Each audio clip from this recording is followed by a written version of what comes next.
नमस्कार दोस्तों, आप सभी लोगों का फिर से एक बार बहुत बहुत स्वागत है हमारे YouTube चैनल इन्वेस्टर गुरु में। और 4 अगस्त आने के साथ ही एक नहीं, दो नहीं, तीन नहीं, बल्कि चार चार आईपीओ आपके सामने आ गए हैं। और मैं कौन से आईपीओ में आपको अप्लाई करना है, थोड़ा सा कंफ्यूजन का विषय बन गया होगा। तो हम आज एक एक करके चारों आईपीओ के बारे में डिस्कशन करेंगे। तो पहली वीडियो में हम डिस्कस करने वाले हैं विंडलेस बायोटेक लिमिटेड के बारे में। जी हाँ, इस कंपनी से जुड़ी हुई सारी डिटेल्स को समझते हैं, फिर समझते हैं इसका जीएमपी क्या है, और फिर उसके बाद डिसाइड करेंगे अप्लाई करना है या नहीं करना है। चलिए शुरू करते हैं। दोस्तों सबसे पहले हम लोग क्या करते हैं, विंडलास के बारे में पहले थोड़ा सा हम लोग जान लेते हैं। ठीक है, तो विंडलास बायोटेक लिमिटेड ये पहले एक्चुअली प्राइवेट लिमिटेड थी, अभी जो पब्लिक हो रही है तो ये बायोटेक लिमिटेड बन जा रही है, लिमिटेड हो जा रही है।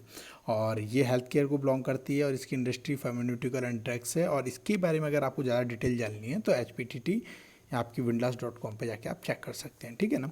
अब दोस्तों इंपॉर्टेंट चीज़ ये है, जब आप इसकी साइट पे जाएंगे तो इसके बारे में थोड़ा सा जानेंगे, थोड़ा सा रिसर्च करेंगे तो आपको इसके बारे में पता चलेगा। 2001 में जो इसकी फाउंडेशन रखी गई थी, है ना, और फिर उसके बाद इन्होंने बहुत सारा डेवलपमेंट पे काम किया गया। तो ये basically pharmaceutical formulation contract development and manufacturing organisation है, मतलब जिसको बोलते हैं हम लोग CDMO करके, है ना। तो ये इस पर बेसिकली डेवलपमेंट का काम करती है, जहाँ पर कंपनी क्या करती है, सर्विसेज अपने प्रोडक्ट्स डेवलप करती है, उनको लाइसेंस प्रोवाइड कराती है, कमर्शियल मैन्युफैक्चरिंग कराती है और generic products, complex generic products को बनाती है। ठीक है ना। फिर उसके बाद उन्हें अपने ब्रांड्स को मार्केट के अंदर बेचती है। तो ये बेसिकली अगर देखा जाए ना तो ये आपको जो CDMO जो मैंने अभी बताया, contract development and manufacturing organisation, उसमें जो प्रोडक्ट्स और सर्विसेज देने का काम करती है। डोमेस्टिक ट्रेड्स जेनरिक का काम करती है ना। और यहाँ पर ओवर द काउंटर मार्केट है ना, जहाँ पर जो आपके न्यूट्रिकल एंड हेल्थ सप्लीमेंट आपको प्रोडक्ट प्रोवाइड करती है और एक्सपोर्ट भी डील करती है ना। तो बेसिकली अगर आप देखो इस कंपनी का तो बेस बहुत अच्छा है ना। और जो इसके जो आप इनके जो क्लाइंट बेस देखोगे तो फाइजर लिमिटेड हुआ, सनोफी इंडिया हुआ, कैडिला हेल्थ केयर हुआ, एमक्योर फार्मास्यूटिकल हुआ, एरिस लाइसेंस हुआ, इंस्टा फार्मास्यूटिकल हुआ और सिनोप्टिक लेबोरेटरीज प्राइवेट लिमिटेड हो गया। तो ये बहुत सारे, मतलब ये बड़े बड़े नाम इनके पोर्टफोलियो के अंदर आते हैं। अगर आप ध्यान से देखोगे, इसको थोड़ा सा देखेंगे तो, है ना। तो ऑलमोस्ट इनके जो ना, इनकी जो मैन्युफैक्चरिंग प्लांट है बेसिकली जो है ना, इन लोगों के देहरादून के अंदर हैं जो इनके प्लांट्स हैं। और उन प्लांट्स के अंदर जो है दोस्त, लगभग मान के चलो कि भैया ये लोग 7,063.83 मिलियन टैबलेट्स कैप्सूल, 54.46 मिलियन जो है ये पाउच और स्क्रैचेस बनाते हैं, लगभग 61.08 मिलियन वो लिक्विड बॉटल्स बनाते हैं पर डे। तो सोचो कि कितनी ज़्यादा स्ट्रेंथ है इनकी कंपनी के अंदर। तो ये था कंपनी का थोड़ा सा बैकग्राउंड जो मैंने आपको बता दिया विंडलास का। बाकी का अगर आपको बहुत ज़्यादा उसके अंदर जाके डीप में देखना है तो इसकी साइट पे जाके स्टडी कर सकते हो। लेकिन आप बोल सकते हैं कि सर हमें क्या ज़रूरत है, हमें तो बस लिस्टेड गेन के लिए जाना है। नहीं नहीं, जिस भी चीज़ में आप अप्लाई कर रहे हैं वो थोड़ा सा आपको पता होना चाहिए। ठीक है। इशू का टाइप है that is called book building issue type आपके सामने आ रहा है। और जो ऑफर प्राइस है 448 से लेके 460 रुपीज़ इक्विटी तक आ रहा है। ठीक है ना। तो ये 4 तारीख को खुलेगा और 6 तारीख को ये क्लोज हो जाएगा, है ना। जैसे मैंने ऑलरेडी बताया कि 4 में से एक है, 4 सेम डे को आ रहे हैं। और यहाँ पर 30 का एक लॉट साइज़ है और एक लॉट अप्लाई कर सकते हैं आप लोग। मैक्सिमम एप्लीकेशन 420 भर सकते हैं, मतलब रिटेल इन्वेस्टर जो है लगभग 2 लाख तक कर सकता है, मतलब 2 लाख से नीचे उसे अप्लाई करना होता है। पर ऐसे मिलेगा नहीं, मुझे ऐसा लगता है, क्योंकि आजकल आईपीओ में इतनी मारामारी हो रही है कि इतना आसान नहीं है मिलना। लगभग 14 लॉट आप एक साथ डाल सकते हैं। फेस वैल्यू अभी एक्चुअली पहले इनकी 10 थी, अभी उन्होंने स्प्लिट करके जो 5 कर दिए। BSC और NSC के अंदर यूज़ करने वाले हैं। तो अगर आप ध्यान से देखेंगे दोस्तों, यहाँ पर तो जो इशू का साइज है वो 401.54 करोड़ का है। फ्रेश इशू 165 करोड़ का इसमें ला रहे हैं। और ध्यान रखना है यहाँ पे OFS, यानी इनका कोई सा इन्वेस्टर यहाँ से निकल के जाने वाला है तो वो 236.54 करोड़ का निकल के आने वाला है ना। तो ये भी एक इम्पॉर्टेंट चीज़ है। तो ओके, तो यहाँ पर जो है लगभग आई थिंक 88, अगर आप देखोगे ना तो ये लगभग 88.25 लाख शेयर्स बांटने वाले हैं इन इशूज़ में, अगर तुम कैलकुलेट करोगे। ठीक है। खैर, यहाँ पर कुछ इंपॉर्टेंट डेट्स जो इससे जुड़ी हुई हैं, वो 4 अगस्त को जो है यहाँ पे बिड स्टार्ट होगा, 6 अगस्त को बंद हो जाएगा, है ना। फाइनलाइजेशन जो होगा आपका वो 11 तारीख का होगा। ठीक है ना। और जो आपको 11 तारीख को जो फाइनलाइज हो जाएगा कि किन किन को अलॉट हुआ है, तो जब आप अप्लाई करेंगे तो आपका फंड ब्लॉक हो जाता है। ठीक है ना। तो 12 तारीख को अगर अलॉट हो गया हो तो वो फंड आपसे काट लेंगे। आपको अलॉट नहीं हुआ होगा तो वो फंड आपके अकाउंट में वापस लौटा दिया जाता है, अनब्लॉक कर दिया जाता है। ठीक है ना। तो उसके बाद जो है आपके जो शेयर्स हैं वो 13 तारीख को आपके डीमैट अकाउंट में डाल दिए जाएंगे और आईपीओ को 17 तारीख को लिस्ट करके आपको दे दिया जाएगा। तो दिस इज़ ऑल अबाउट यहाँ पर जो है कि किस किस डेट को क्या क्या होने वाला है, ठीक है ना।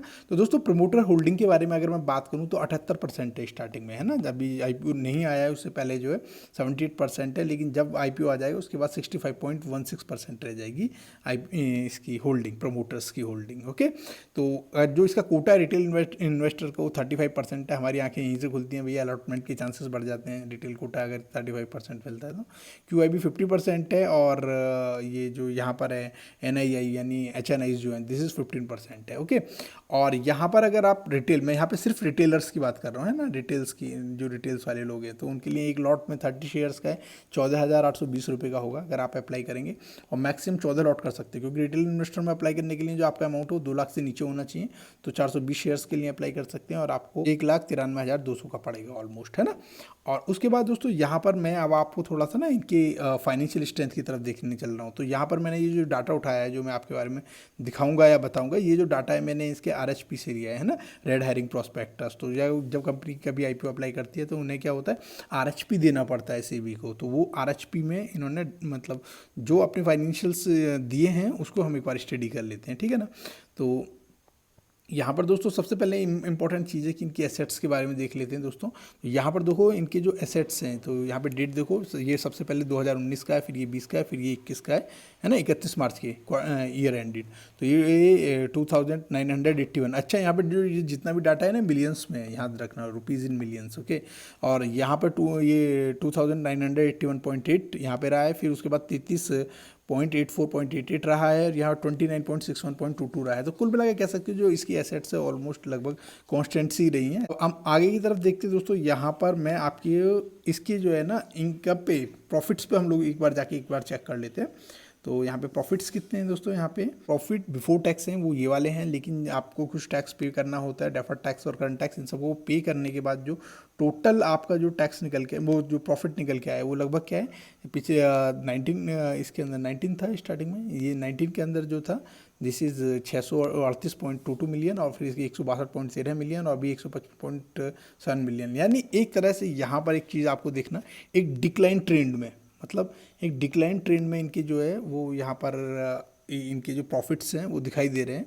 और फिर भी इसके बाद भी IPO ला रहे हैं, तो नो डाउट कि कुछ मतलब स्ट्रांग है कंपनी के अंदर। जो क्लाइंट बेस है मैंने ऑलरेडी आप लोगों को बता ही दिया है ना। तो मुझे एक्चुअली यहाँ पे इसका जो डाटा देखोगे ना, ये डाटा देखने के बाद ये लग रहा है कि लॉन्ग टर्म बैट है।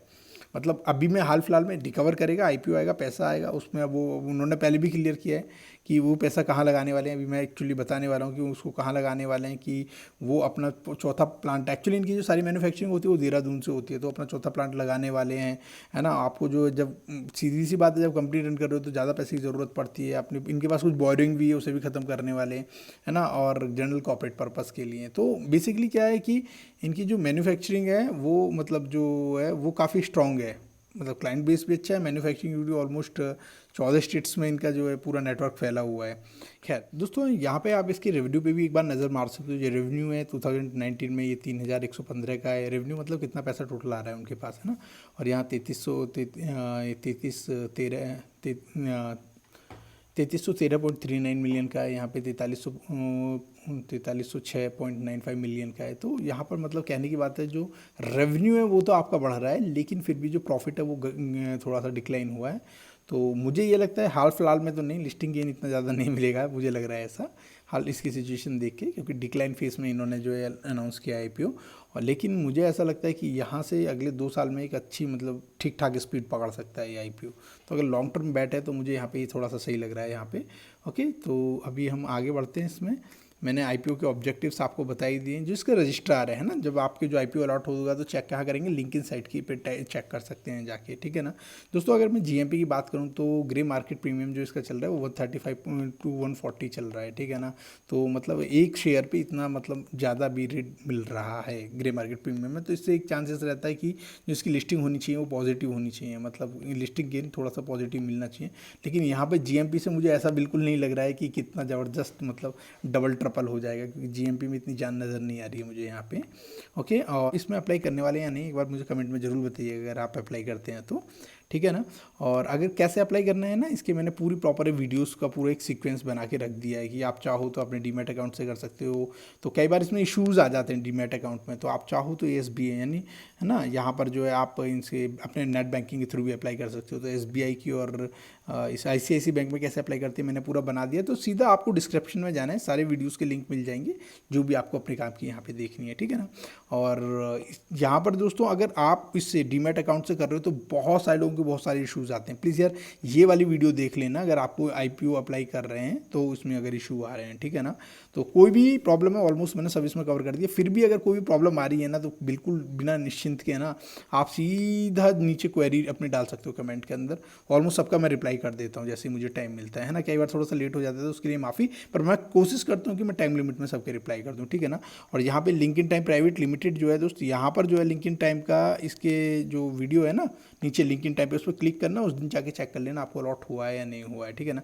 अगर दोस्तों आपके पास अभी तक डीमैट अकाउंट नहीं है ना, मतलब या फिर आपको डीमैट अकाउंट क्या है अपनी वाइफ का, फैमिली का, फ्रेंड सर्किल में या उनका खुलवाना है तो आप सीधे नीचे जाके ना मेरे लिंक्स से भी खुलवा सकते हैं, ठीक है ना। तो मैंने लिंक बनाए हुए हैं, ओपन डीमैट अकाउंट करके, ज़रूर हमें खुलवाना है या फिर स्टॉक में खुलवाना है, मर्जी आपकी है, ठीक है ना। तो कैसी लगी फिर दोस्तों वीडियो, है ना। अपना फीडबैक जरूर दीजिएगा कमेंट सेशन में जाके। अच्छा लगे तो दोस्तों सब्सक्राइब करना चैनल को, शेयर भी करना है ना, और लाइक भी ठोकना। चलिए मिलते हैं दूसरी वीडियो के एनालिसिस में जहाँ पे हम लोग देखने वाले हैं दूसरे आईपीओ को, ठीक है।